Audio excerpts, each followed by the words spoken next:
Hi dear students, welcome to Sri Venkateshwara College, Arts and Science, Amalapuram. I am Parvati Devi, lecturer in Commerce, Sri Venkateshwara College of Arts and Science, Amalapuram, affiliated to Adikavi Nannaya University, Rajamahendravaram. Okay, now we have discussed topic first year, second semester. Explain the topic consignment. Consignment declared commissions. In ordinary circumstances, the consignee is not expected to sell the goods on credited if he does not so that thereby increases and losses by way of bad debits. Such loss should be borne by the consignor to avoid this. The consignor is avoid this. This is generally the consignor stipulated conditions in the consignment did that the consignee should not sell the goods on credit.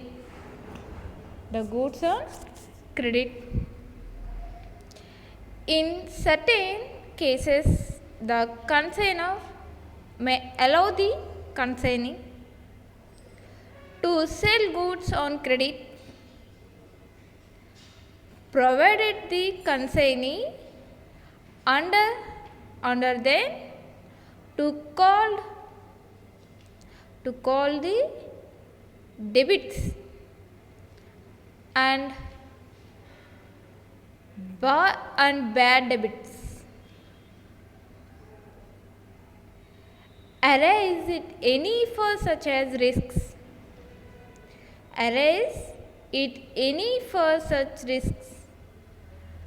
undertaken by the consignors. The consignor may offer extra commission to the consignee. Offers extra commissions to the consignee. This is extra commissions which is allowed to the consignee is known as declared commission.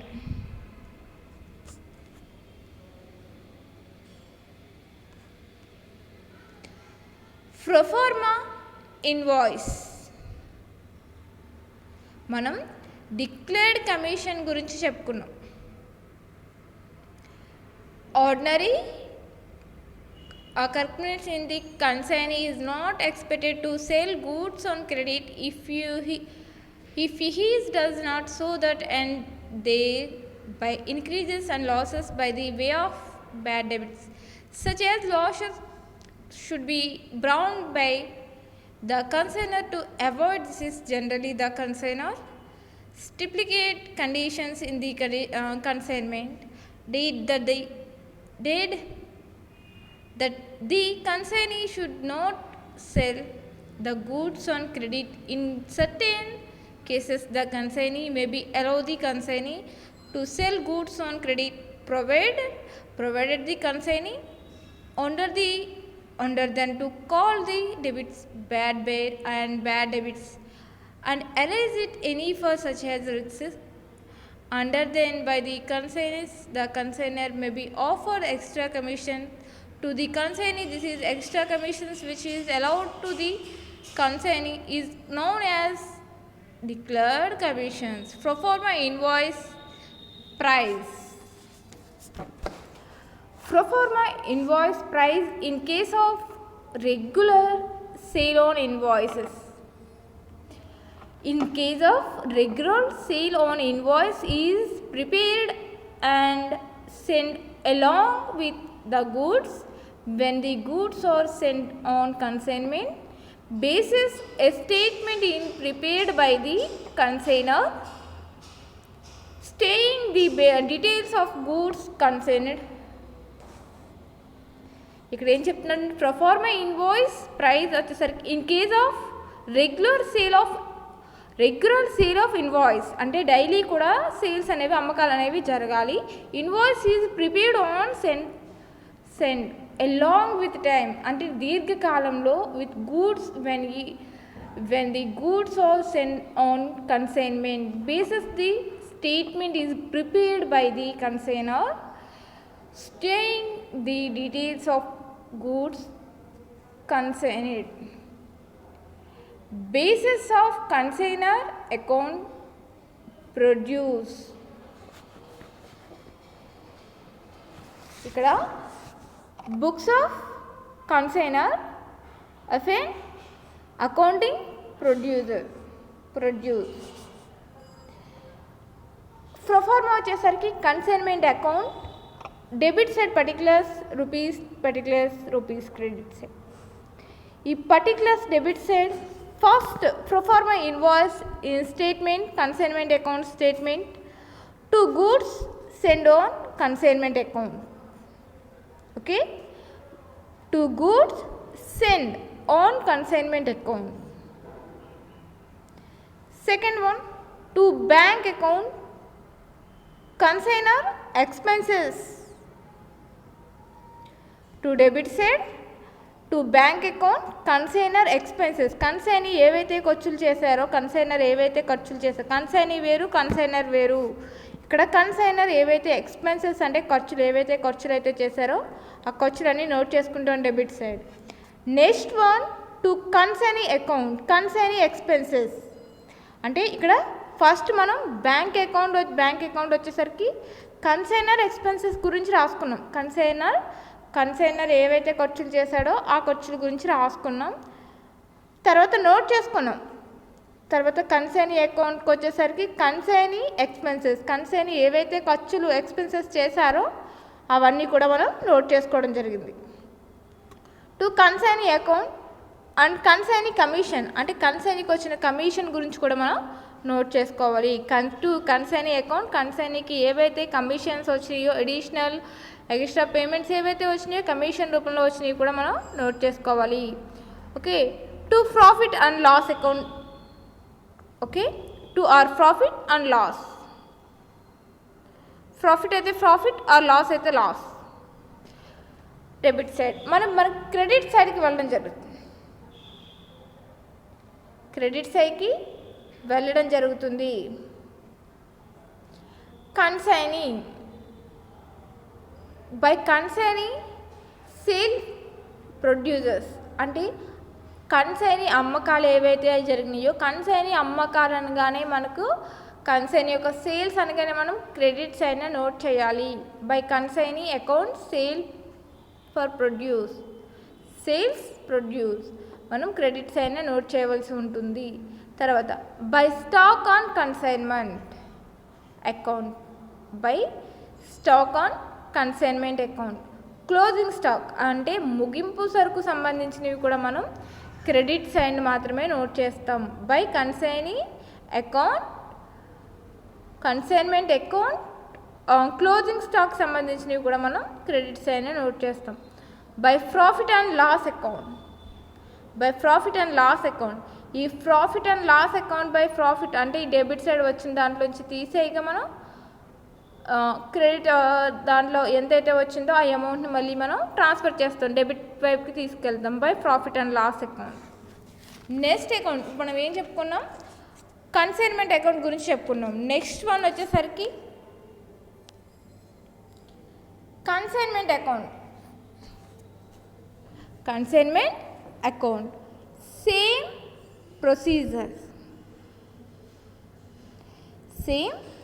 Procedure అనేది ఇక్కడ ఉంటుంది. Debit side consignment sale producer మనకి ఎంత అయితే వచ్చిందో ఆ amount మనం తెచ్చుకోవాలి, డెబిట్ సైడ్ తెచ్చుకోవాలి. కన్సైన్మెంట్ అకౌంట్లో సేల్ ప్రొడ్యూస్ మనకి ఇక్కడ స్టార్టింగ్లోనే రాసాం.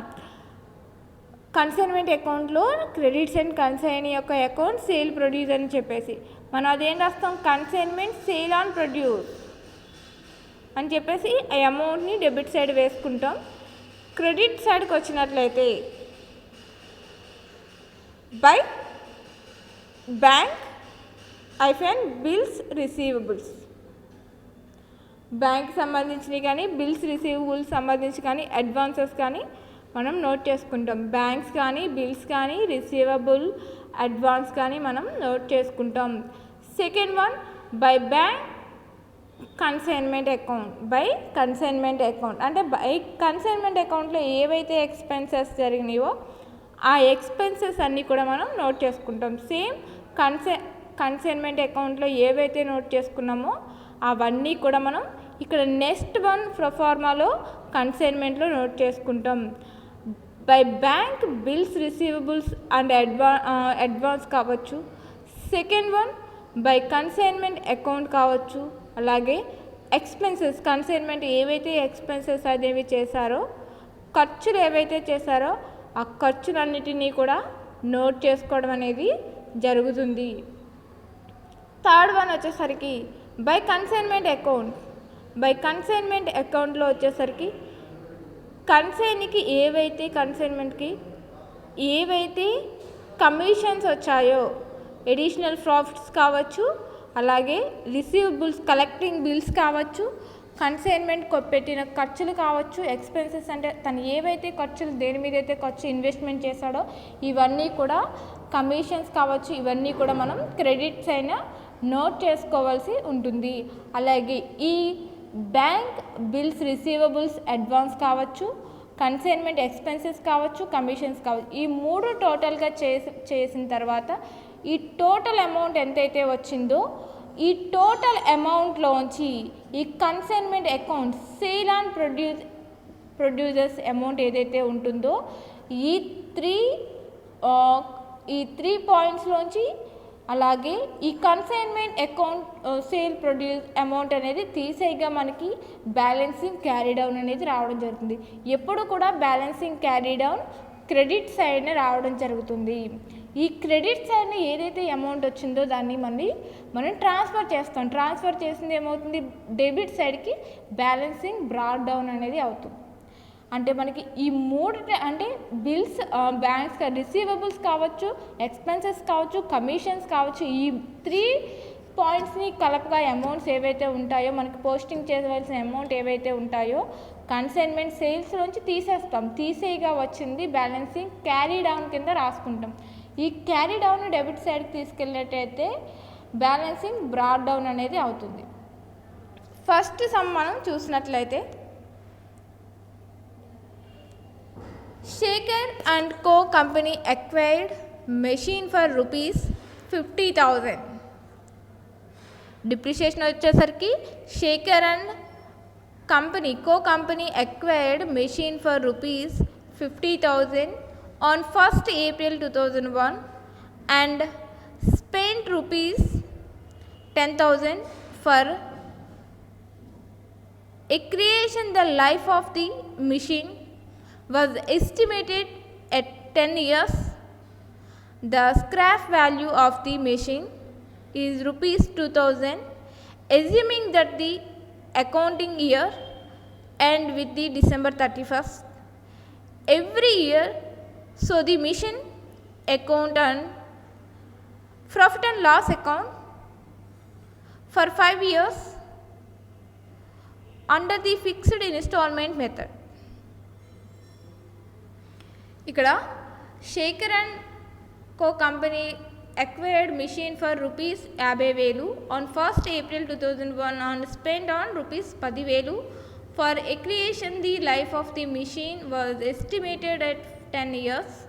The scrap value of the machine is ₹2,000, assuming that the accounting year end with December 31st every year. So the machine's account on profit and loss account for 5 years under the fixed installment method.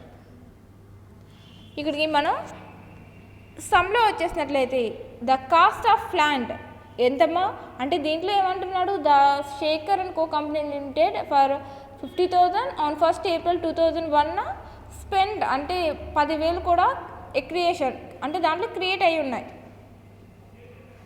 ఈ creation అంటే దాంట్లో create అయి ఉన్నాయి కాబట్టి మనం the cost of plant అనేది ఈ 50,000 plus 10,000 కలపగా 60,000 60,000 చూపిస్తాం. క్రియేషన్ అంటే కలిపేసి మనం అమౌంట్ చూపించాలి. ద కాస్ట్ ఆఫ్ ప్లాంట్ అనేది ఓకే. ద లాస్ రెడ్యూవల్ వాల్యూ అంటే స్క్రాప్ వాల్యూ ఏదైతే ఉందో wastage. The scrap value of the machine is ₹2,000. ఈ 2,000 స్క్రాప్ వాల్యూ అనేది మనం తీసేస్తాం. ఈ 60,000లోంచి ఈ 2,000 తీసేయగా మనకి 58,000 అనేది రావడం జరుగుతుంది. ఈ 58,000 అనేది మనం ఏం చేస్తాం, 58,000 అనేది పక్కన పెడదాం. The life of the machine అంటే మిషన్కి ఎంత లైఫ్ అనేది ఉందో మనకి ఇక్కడ సమ్లోనే ఇచ్చేసాడు. The life of the machine was estimated at the 10 years. Life of the machinery 10 years అని చెప్పేసి మనకి మెన్షన్ చేశాడు. మనం డిప్రిషియేషన్ క్యాలిక్యులేట్ చేయాలి అంటే దేని మీద క్యాలిక్యులేట్ చేయాలి అంటే డిప్రిషియేషన్ అనేది ద కాస్ట్ ఆఫ్ ప్లాంట్ అనేది 60,000 అండ్ వేస్ట్ లెస్ చేసింది ఎంత 2,000 తీసేగా 58,000 మీద మనం డిప్రిషియేషన్ అనేది క్యాలిక్యులేట్ చేయాలి. డిప్రిషియేషన్ పర్ ఇయర్ 58,000 బై 10% 5,800 అనేది రావడం జరుగుతుంది. అంటే 58,000 మీద 10% 5,800 అనేది రావడం జరుగుతుంది మనకి. ఈ 5,800ని మనం ప్రొఫార్మా మనకి తెలుసు. Debit side and credit side machinery account date particulars amount. First మనకి to bank account 10,000. The additional creation to bank account 10,000 60,000 అనేది మనం వేసేసుకుంటాం. మనం డిప్రిషియేషన్ క్యాలిక్యులేట్ చేసాం. స్క్రాప్ వాల్యూ ఏదైతే ఉందో స్క్రాప్ వాల్యూని తీసేయగా మనకి 60,000 అంటే 2,000 తీసేయగా మనకి 58,000 అనేది రావడం జరిగింది. అలాగే ఇక్కడ మంత్స్ కూడా మనకి ఇచ్చేసాడు. 1st April అని చెప్పేసి, ఎండ్ ఆఫ్ ఇయర్ 31st అని చెప్పేసి 31st 12 months కాబట్టి మనం 58,000 అనేది 9 monthsకి మాత్రమే క్యాలిక్యులేట్ చేస్తున్నాం. అక్కడ మీకు సమ్లో చూసినట్లయితే 9 months అనేది రావడం జరిగింది. 58,000 ఇంటూ 9/12 months. ఈ 9/12 months మీద మనకి ఎంత వచ్చింది, 4,350 అనేది రావడం జరిగింది. 58,000 మీద 9/12 months 4,350 అనేది రావడం జరిగింది. ఈ 350ని ఈ 4,350ని ఈ 60,000లోంచి తీసేయగా మనకి బై బ్యాలెన్సింగ్ క్యారీడ్ ఆన్ 55,650 అనేది రావడం జరుగుతుంది. బ్యాలెన్సింగ్ క్యారీ డౌన్ అనేది ఈ 60,000లోంచి డిప్రిషియేషన్ మనం క్యాలిక్యులేట్ చేసింది 58,000 ఇంటూ 9/12 months క్యాలిక్యులేట్ చేయగా అమౌంట్ వచ్చింది 4,350ని 60,000లోంచి తీసేయగా బై బ్యాలెన్సింగ్ క్యారీ డౌన్ అనేది రావడం జరుగుతుంది. 55,650 అనేది రావడం జరుగుతుంది. ఈ 55,650ని మనం first 4/2002 to balancing brought down కింద తీసుకెళ్తాం డెబిట్ సైడ్కి 55,650ని. బై డిప్రిషియేషన్ అకౌంట్ 5,800 ఈ 55,000లోంచి 55,650 నుంచి ఈ 58,800ని తీసేస్తాం. తీసేయగా మనకి బై బ్యాలెన్సింగ్ క్యారీ డౌన్ 49,850 రావడం జరుగుతుంది.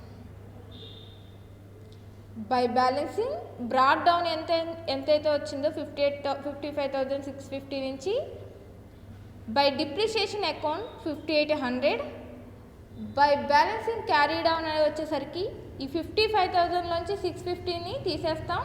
5800ని తీసేయగా మనకి బై బ్యాలెన్సింగ్ క్యారీ డౌన్ 49,850 అనేది రావడం జరుగుతుంది. టోటల్ అమౌంట్ వచ్చేసరికి 58,650 అనేది వేసుకుంటాం. మనకి ఎంతైతే మనకి వచ్చిందో బ్యాలెన్సింగ్ క్యారీ డౌన్ అనేది మళ్ళీ మనం టు బ్యాలెన్సింగ్ బ్రాడ్ డౌన్ అనేది డెబిట్ వైపుకి తీసుకొస్తాం. 59,850 అనేది తీసుకొచ్చాం. బై డిప్రిషియేషన్ అనేది కామన్ వాల్యూ కాబట్టి 5800 కామన్ ఫిక్స్డ్ వాల్యూ కాబట్టి ప్రతి దానికి డిప్రిషియేషన్ అనేది ఇంకా ఆ వాల్యూ అనేది ఫిక్స్డ్ అయి ఉంటుంది కాబట్టి ఇంకా దేనికి కూడా మనం డిప్రిషియేషన్ అనేది మార్చిన అవసరం లేదు. డిప్రిషియేషన్ అనేది ఒకే వాల్యూ మీద మనకి ఒకే వాల్యూ అనేది ఒకే వాల్యూ చూపించడం జరుగుతుంది, అది ఫిక్స్డ్ వాల్యూ అనేది చూపించడం జరుగుతుంది. ఈ డిప్రిషియేషన్ మళ్ళీ మనం ఏం చేస్తాం, 49,850ని ఈ 5800 తీసేస్తాం. తీసేయగా మనకి టు బ్యాలెన్సింగ్ క్యారీ డౌన్ 44,050 వస్తుంది.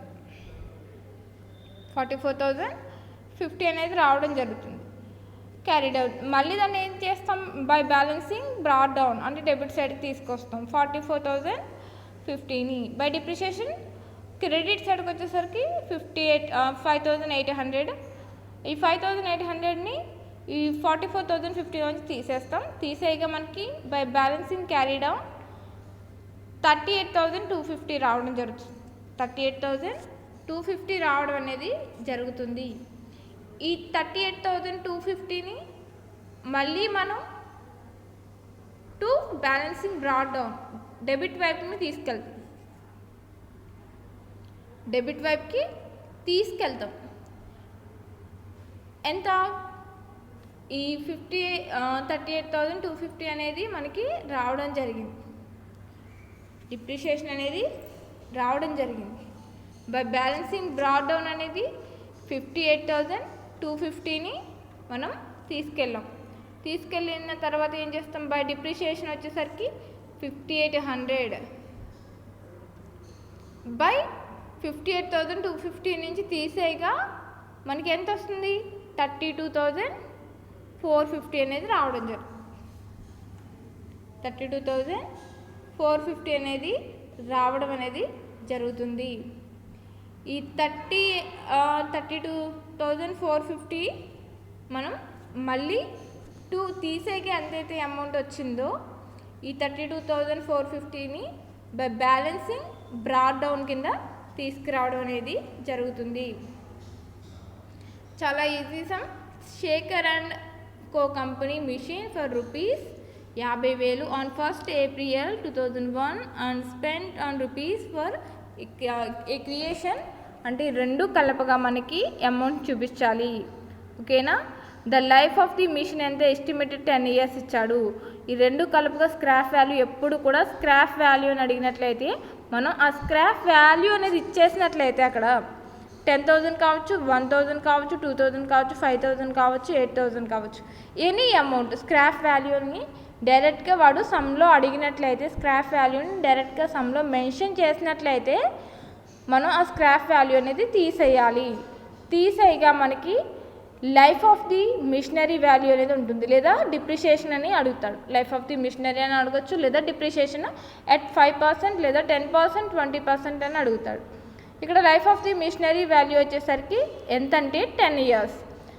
డిప్రిషియేషన్ పర్ ఇయర్ 50 అంటే మనకి ఎంత, ఈ రెండు తీసేయగా 58,000 వచ్చింది. By 10 years into by depreciation value వచ్చేసరికి 5800 అనేది రావడం జరుగుతుంది. ద మిషనరీ అకౌంట్ మనం క్రియేట్ చేస్తాం. బై బ్యాంక్ అకౌంట్ మీకు తెలుసు, బై బ్యాంక్ ఈ రెండు కలపగా 60,000 వచ్చింది. బై డిప్రిషియేషన్ అనేది కూడా మనం క్యాలిక్యులేట్ చేసాం. ఎన్ని వన్స్ మీద క్యాలిక్యులేట్ చేయాలంటే అక్కడ 1/4/2001 నుంచి 31/12/2001 వరకు మనం క్యాలిక్యులేట్ చేస్తాం. అలా క్యాలిక్యులేట్ చేసిన తర్వాత 9 months అనేది రావడం జరిగింది. 58,000 × 9/12 monthsకి 4,350 అనేది మనకి వాల్యూ అనేది వచ్చింది. ఆ వాల్యూని డెబిట్ సైడ్ ఉన్న 60,000లోంచి తీసేస్తాం. తీసేయగా మనకి 55,650 అనేది వచ్చింది. ఆ వచ్చిన వాల్యూని బ్యాలెన్సింగ్ క్యారీ డౌన్ కింద రాసుకుంటాం. ఆ వచ్చిన 55,650 ఏదైతే ఉందో దాన్ని మరలా ట్రాన్స్ఫర్ చేయాలి, అది డెబిట్ సైడ్కి ట్రాన్స్ఫర్ చేయాలి. ఇక్కడ క్రెడిట్ సైడ్ క్యారీ డౌన్ అయ్యిందంటే డెబిట్ సైడ్ని బ్రాడ్ డౌన్ అవుతుంది.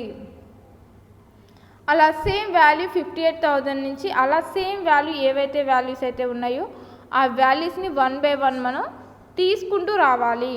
లాస్ట్కి వచ్చేసరికి మనకి ఎన్ని ఇయర్స్ అయితే వచ్చినాయో 5 years అయితే వచ్చినాయో 1 2 3 4 5 ఇయర్స్కి వాల్యూషన్ని క్యాలిక్యులేట్ చేస్తాం. ఆ 5 ఇయర్స్ది 34,450 అనేది లాస్ట్కి రావడం జరిగింది. ఆ అమౌంట్ని మనం చూపించాలి. Okay, it's most important.